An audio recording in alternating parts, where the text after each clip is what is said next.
Hello, friends. Hi, everyone. I'm sorry I haven't been able to post for almost 3 months now, and should there be an excuse? Should I give an excuse for not posting, or I don't know. It was some part on being I don't know, non-productive, you could say, and some part being stuck in some other places. But today we are here, and let's try to talk about something that I have recently observed a lot.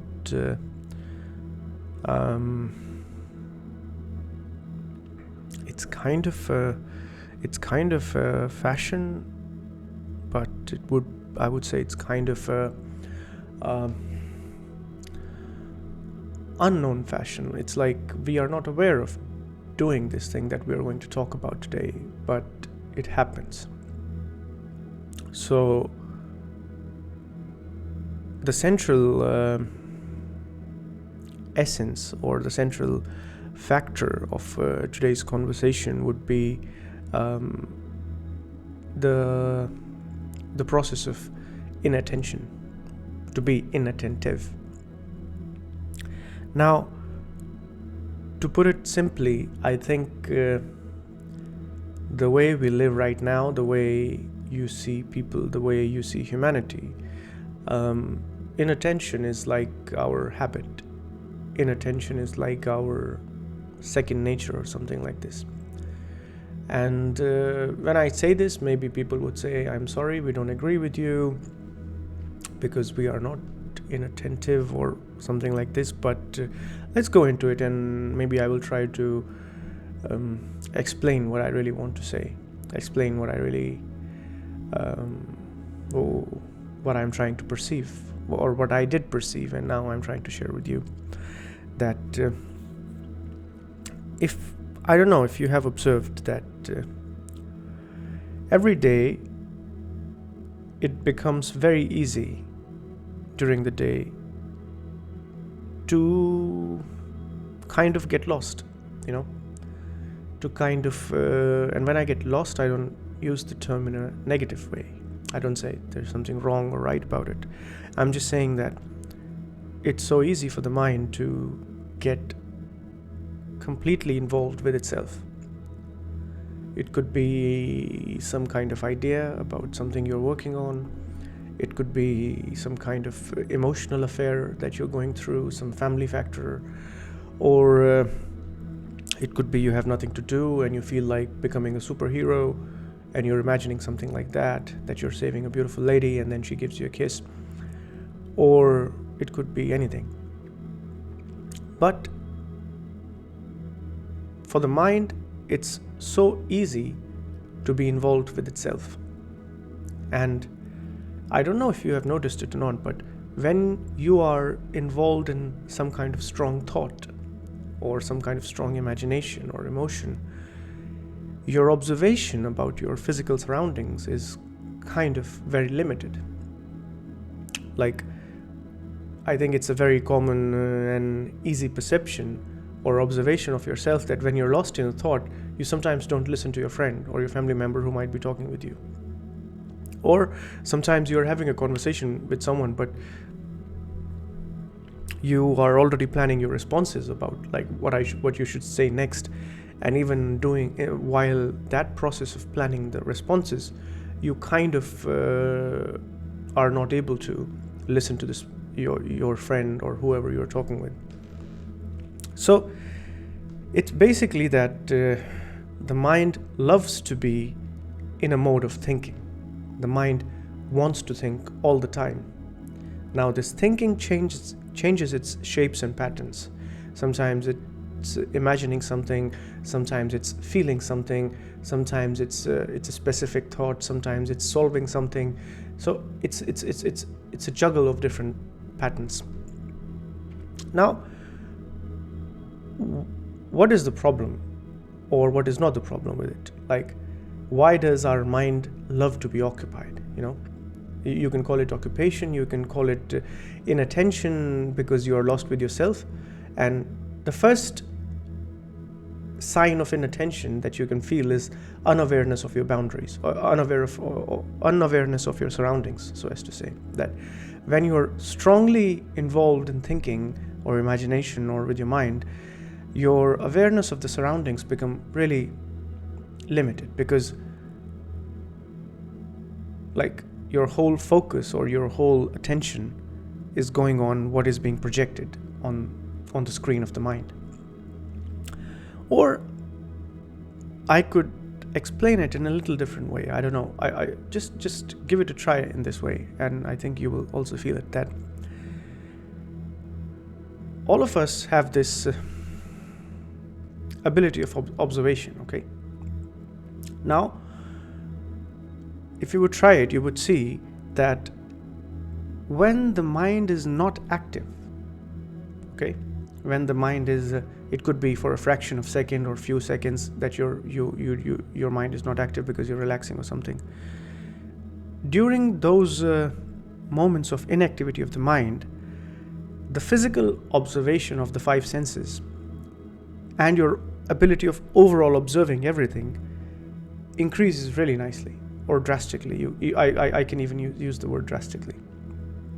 Now, when you would try it multiple times, that you would observe yourself during the day, and you would see that when you were in a strong state of thinking, in a strong state of imagination or something like this, and you would continuously observe that every time you do it, the attention or the in-awareness is affected. It decreases, and then you're aware of less things, because the process of thinking is so exclusive.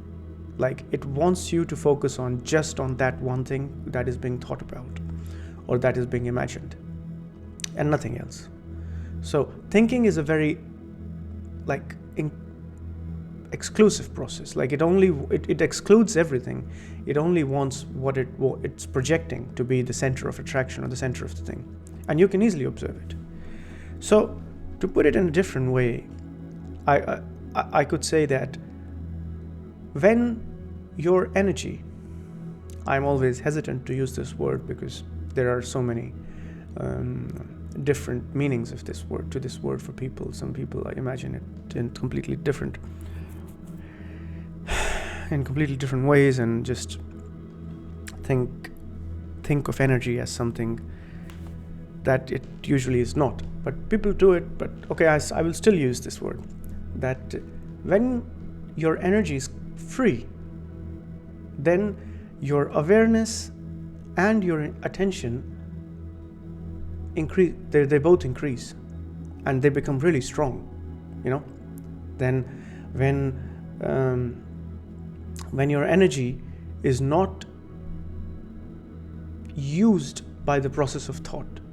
Now, we can assume that maybe the process of thought is not taking so much energy, but when you would actually observe it, you would see that it takes a huge amount of energy. So it's kind of like basic mathematics, that you have free energy to observe, but every time you use that free energy to start the process of thinking, your awareness and attention goes down, because that very free energy is awareness, is attention. And every time you move that free energy in a direction to do something with your mind, then the quality of that attention, the quality of that awareness goes down, because the same energy has been used to project something, to create an idea in your mind, to project a picture, to start a story, to solve a problem. So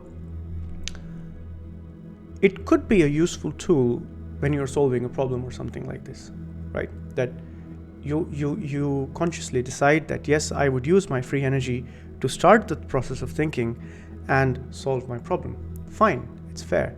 And you know that you're in a safe place, so even if your attention about your physical surroundings go down, it's fine, I can still take that risk. But if the brain becomes addictive to the process of thinking, which it is right now, or the whole humanity's brain is addictive to the process of thinking, and so most of the time the quality of awareness and attention that we have is very poor, because most of the time our free energy is being used by the process of thought. And this usage could be for self-satisfaction, to solve a problem, to gain more personal profits, or the reason could be anything. But if you would observe it every day in yourself, that what's the portion of my day I allow or I consume my free energy to start the process of thinking, and eventually leading to loss of awareness and attention, then you would see that it's actually a big portion of your day that you are inattentive, that you are lost in a thought, that you are lost in an imagination or something like this. And somehow when you deeply observe it, you would see that it's actually such a strong habit of the mind to do this. Like, it's so easy for the mind to just get lost into something. It happens in a few seconds without even of your own awareness. So is this the intelligent way to act? That you let your energy being consumed by your own thought the whole day, right? And then the cost is awareness and attention is lost. Now, even though we have made our lives very secure, that there is, okay, not in every country, I'm sorry, but in developed countries, in Europe and even in Asian countries, people are living nicely. They know when they are walking on the street, they will not be shot for some reason or something. They will not be attacked by a tiger or something. So the mind has that kind of freedom, peace, that there is security, at least physically. Okay, but in reality, everything is in a flux. An earthquake could happen any moment, a tsunami could hit any moment. So from the very realistic point of view, attention is very important. Even though we say we live in cities, but these cities are also like jungle. Anything could happen any second. Someone may be in a very secure city, suddenly crime starts. So anything could happen. So this is the first reason why attention is important, why awareness is important, that you must have at least some amount of energy left in you, so that you are always observant about your surrounding. You're always aware of your surroundings, so that you always have your physical security ensured, which at the moment is not ensured, because we get so lost that sometimes 99% of our energy is consumed in thought, and all of a sudden you wake up and your friend says, hey, what was there? And you have completely ignored what your friend was saying or something like this. And it's a very common thing to happen. I think most of you have felt it. So even though we have felt it, we still fail to see that how thinking consumes our awareness, how thinking consumes our attention. And it's a very exclusive process. It doesn't want anything else to be focused on. It just takes your whole awareness to that thought, to that imagination, and then you're lost about the real world, actually, where things are already happening and something can come towards you or something like this. So this is like the physical security aspect of being attentive, right? Yeah. The other aspect of being attentive, which is connected to meditation, which our channel is all about, is that the more you consume your energy, okay, then because you consume it every day in the process of thinking, you never know what it means to live with all your energy gathered together. You understand? That because most of the time we are consuming our energy in the process of thinking, because the mind is thinking whole day something is going on, imagination, blah blah blah. So we actually are never aware of, sometimes even not sometimes, but most of the cases for people in their whole life, that what it actually means to gather all your energy. You understand? So, from the meditation point of view, to free the energy from the bondage of thought. At the moment, the energy, because of your habit of living, though this is how you live, because this is how society lives, and that's what we have learned. So, because of that strong habit, the energy is never gathered together, all of your energy, and you never know what is the peak of attention or what is the height of observation. Like, even as a normal person who is thinking, walking on the street, is still aware of the basic things, that the bus is going and blah blah blah, there are people around me and this and that.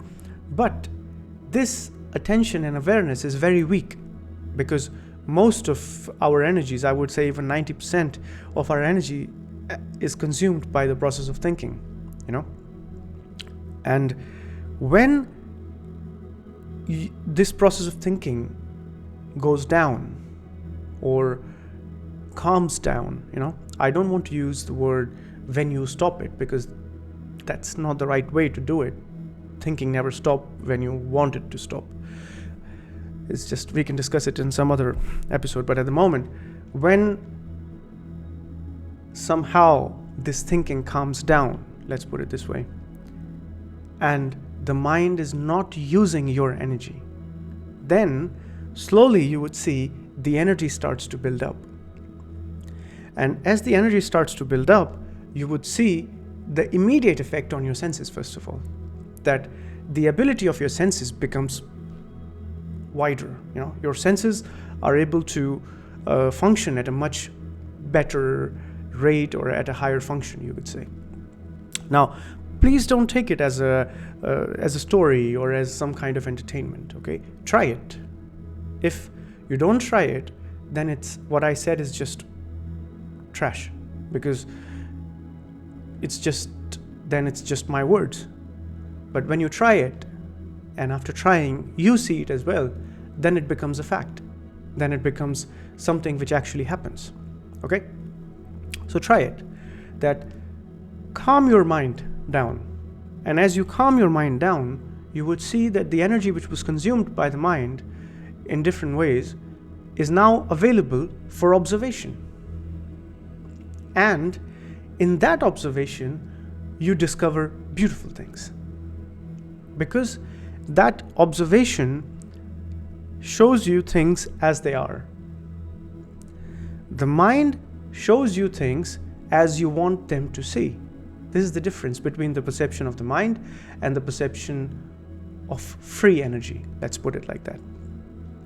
That the mind at the moment, how it is constructed by the process of thinking, shows you what you want to see. Okay? When you look at a tree, the mind shows you it's a beautiful tree or something like this and this, or some person or some friend. But when you observe without the process of the mind, with this free energy which is available, then you start to see things as they are, not as you want them to see. And suddenly you catch this, that I've been looking at things in a different way. That I am not looking at things the way they are. I'm looking at them the way I prefer to look at them, the way it's comfortable for me to look at them, according to my conclusion, according to my prejudice and everything. So observe this in your life, that how the human mind, the human brain is in love with inattention, how it loves to be inattentive. Any second it gets the chance to get lost in a thought, you get lost in a thought, and the process of thinking begins. And thinking has such a beautiful beautiful traps, that one thought gets linked to another, then another, and it can just keep going on. So if you realize this, like if you actually observe this in yourself, then slowly and slowly the brain, the mind itself starts becoming sensitive to it. That the brain and the mind start observing these patterns that where you intensely lose your awareness or attention due to the process of thinking. And this is actually what I would say the real attachment is. People, the religious people, the real religious people have used this a lot, that to understand attachment and go beyond it. And when it is said, it is generally understood by people that it's attachment to physical things, it's attachment to family, it's attachment to this and that. But essentially, when you look at it very closely, it's your brain's attachment to thinking. The brain is addictive to thinking, let's put it this way. That the brain needs thinking, because when it gets lost in the process of thinking, it's easy to forget the real problems, which is why the brain loves to imagine scenarios and this and this. You see, these are two. Okay, maybe when we will properly discuss thinking, I will make it more clear. But thinking happens in two distinct ways, if I have to just broadly do it. That one is the functional way, where you're solving a problem, a mathematical problem, a physics problem, a literature problem, or something like this. You're trying to solve something. That's a different type of thinking, And one is where you're imagining or thinking about your own life, that how things will happen, this and this, will I get this job, will I meet this girl, and everything. So we will make this distinction maybe in the video about thinking. But when you observe it, you see that most of everyday thinking is more about our life and less about some function. It's less about solving a problem, it's less about fixing things, but it's more about you and your life and your image and your family and your job and your security and your happiness and your sadness. All this you is all the mind that thinks about, And one day I even asked this question to myself, that why is my mind only thinking about me? It's very rare that I find my mind being busy with someone else, that okay, my mind is thinking about my friend Kurt and how his life is going on and something else. But most of the time the mind is busy about thinking about yourself. So observe this, try to look at it, that why we sacrifice our own attention, our own observation for the process of thinking. Of course, it's an old habit. Of course, the brain and the mind is used to it.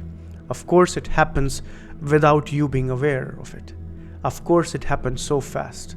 Of course, it's so difficult to do all this and blah, blah, blah. But to not do anything about it is to be insecure forever. You understand that this will affect your life in one way or another, whether you like it or not. If a person essentially lives, if humanity essentially lives in inattention during most of their waking time or even sleeping time, then maybe the danger is not so visible straight away, but it does affect us. Due to this very inattention, we are not able to solve our problems of nationalities, Due to this very inattention, it took 100 years for Europe to have a common place for business. So this kind of simple things that we can see are the reasons of our problems, and we still don't solve them because of some reason we find. So in a bigger level, on a bigger level, on the big picture, this inattention that we love so much is affecting all our lives. Not just one person's life, but it's affecting the whole nature of humanity, how humanity is working. Because of this inattention, we are not able to solve our personal problems. You understand? So it's important, and at the moment it's the need of the hour to see this thing happening in you. that why you become inattentive so easily. What's going on? Why your mind loves to be inattentive, why your brain loves to go in these illusory states, in these imaginary states. And be aware of them, that you're doing it. And also be aware that while you were doing them, you were inattentive. And hence, you were first of all physically insecure because you were not aware of your own surroundings. Second of all, your decision-making capacity also goes down because you are on the load. You're under the effect of emotions and your own thinking, however it affects you. So try it. Try to provide free energy for your observation. Take 10 minutes in the day, 5 minutes in the day. Try to calm this process of thinking for 5 minutes, 10 minutes. And you would see, as it calms down, the awareness itself increases. The attention to detail increases. The whole 5 senses become more sensitive, so as to say. So, try it. If you don't try it, these are mere words that I spoke. If you try it, then it's something beautiful that can help you every day in your life. And it's I don't know, for me personally, it's very important that personally the process of attention and awareness opens beautiful doors in life. You see things in a fresh way. You see things not according to your judgment, but you see them as they are, so as to say, simply. And this really, first of all, relaxes the brain, because the brain gets a break from the process of thinking.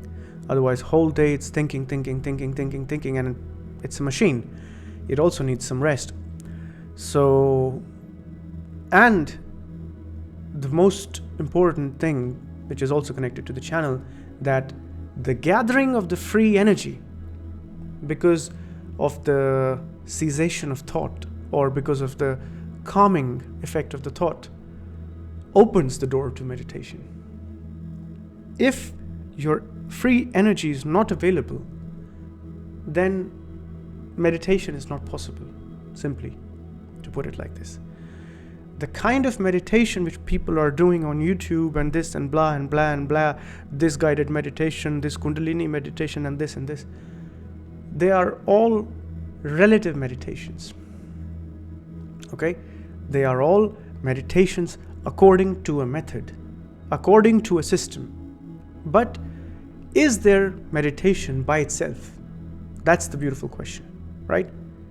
Now, to find that out, if there is some meditation by itself, to find it, I need my senses, my attention, my awareness at its peak.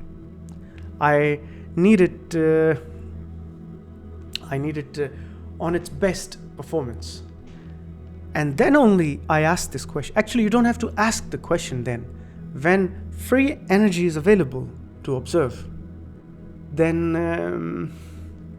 meditation is like a flower, which happens by itself. Like, you don't do anything to create a flower.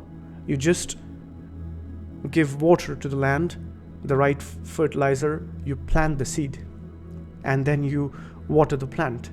But the flower comes by itself. You don't have to do anything to make the flower.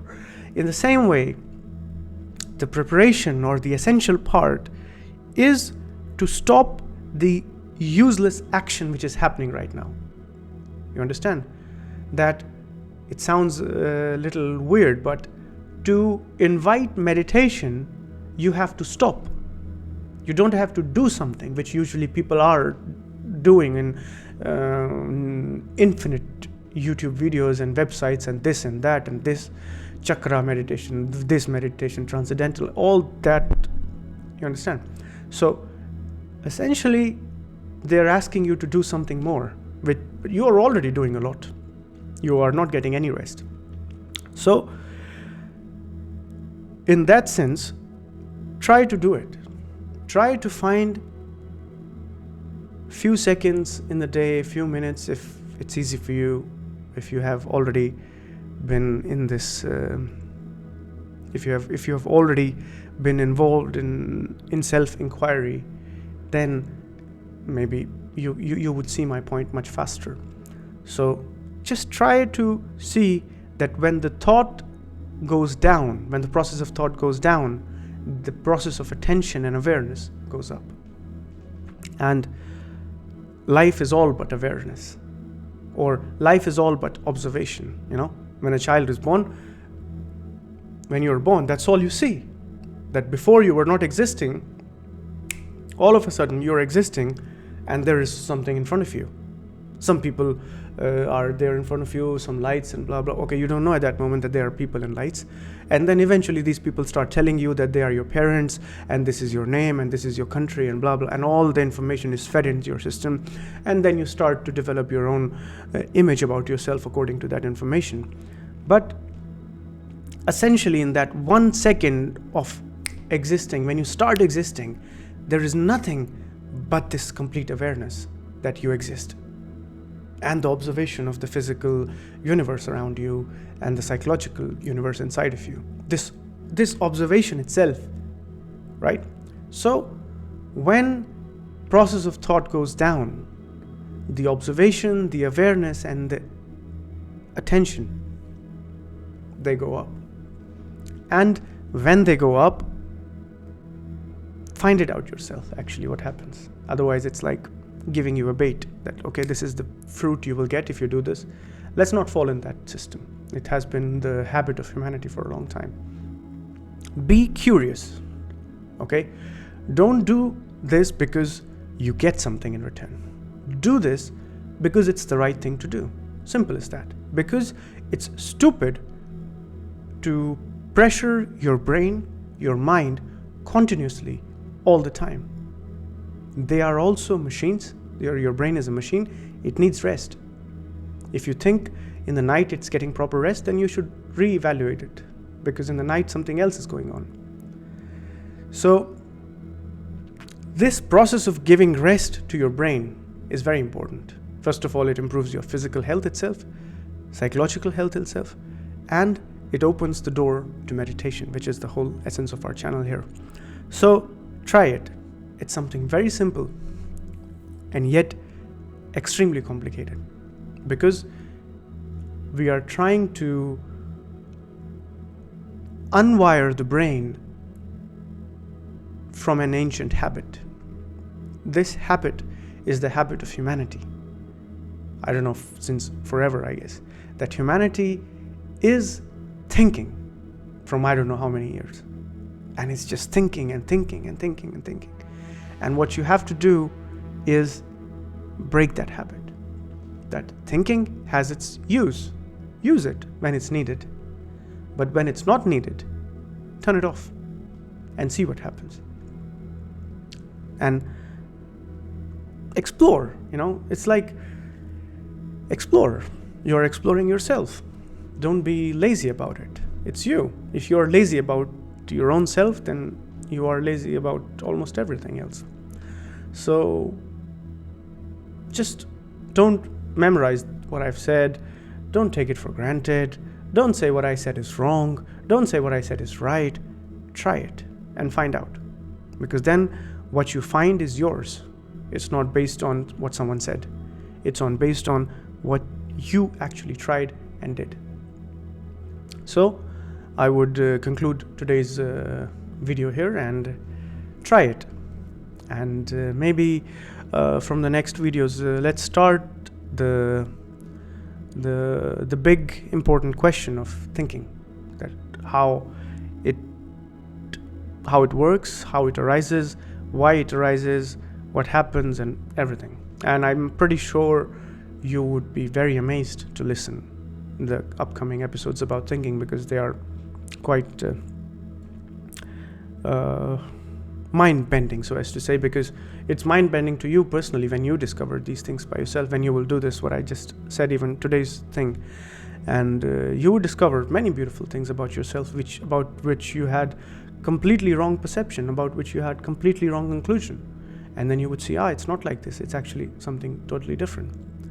So create this free energy in yourself, Give some rest from imagination, from being lost in your own world, from solving a problem, and all that. Put it to rest for 5 minutes, 10 minutes, whatever you can get, and see how it improves your observation. Once the brain starts to see this, that I'm being more protective by using less thought, it would naturally start to learn it. Okay? But if you never do it, the brain never gets the chance to see it. Okay? So, do it, try it. Don't just listen to it. So, have a beautiful day. Thank you.